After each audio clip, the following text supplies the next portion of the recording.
తొక్కిసలాట ఘటనపై తమిళనాడు సీఎం స్టాలిన్ దిగ్భ్రాంతిని వ్యక్తం చేశారు. ఆసుపత్రికి వెళ్లి క్షతగాత్రులను, చనిపోయిన వారి కుటుంబాలను పరామర్శించారు సీఎం స్టాలిన్.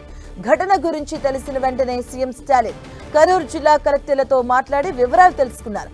బాధితుల చికిత్స కోసం ఆసుపత్రులను సిద్ధంగా ఉంచాలని ఆదేశించారు. ఘటనా స్థలానికి తక్షణం వెళ్లాలంటూ ఆ జిల్లాలో ఉన్న మాజీ మంత్రులను ఆదేశించారు. వారు ఘటనా స్థలికి చేరుకుని సహాయక చర్యలను వేగవంతం చేశారు. ఆరోగ్య శాఖ మంత్రి సుబ్రమణియన్ రాత్రి 9:30 గంటలకు చెన్నై నుంచి రైలు ద్వారా కరూర్ వెళ్లారు. కరూర్లోని ప్రభుత్వ ఆసుపత్రికి కలెక్టర్లు చేరుకుని పరిస్థితిని సమీక్షించారు. అలాగే మరోవైపు బాధితులకు అండగా నిలుస్తూ ప్రభుత్వం నష్టపరిహారాన్ని ప్రకటించింది. తొక్కిసలాటలలో మరణించిన వాళ్ళ కుటుంబానికి 10 లక్షలు నష్టపరిహారాన్ని చెల్లిస్తామని తెలియజేసింది. ఇక ఈ ఘటనపై పూర్తిస్థాయి నివేదిక ఇవ్వాలని కేంద్రం తమిళనాడు సర్కార్ను ఆదేశించింది.